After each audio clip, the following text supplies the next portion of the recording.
రూపం ఏమి ఉండదు. అదే పేరుకుంటే ఒక రకమైన రంగు, ఒక వాసన అన్నీ తెలుస్తాయి.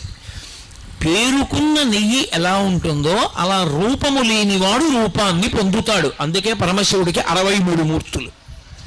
ఆయనకి అని ఒక రూపం ఉండదు. ఆయన ఎలా కావాలంటే అటువంటి రూపాన్ని పొందుతాడు. అందుకే అప్రాకృత శరీరం తం అతిమన్మథరూపిణం. ఏ రూపం పొందనివ్వండి, 1,000,000 మన్మధులు వచ్చి నిలబడితే ఎలా ఉంటారో అంత అందంగా ఉంటాడు. అతిమన్మథరూపిణం ఘృతరీతి ఘనీభూతం. పేరుకున్న నెయ్యి ఎలా ఉంటుందో అలా ఉంటాడు. సచ్చిదానంద విగ్రహం. మనం కాసేపు నవ్వుతాం, కాసేపు ఏడుస్తాం. ఆయన అలా కాదు, సత్ చిత్ ఆనంద రూపుడు. ఎప్పుడు పరమానందంతో పరమ సంతోషంగా ఉంటాడు. అందుకే ఆయనకి ఆణవ మలము లేదు. మనకి ఆణవ మలం ఉన్నది. రెండవ మలము మనకి కార్మిక మలము అని ఒక మలం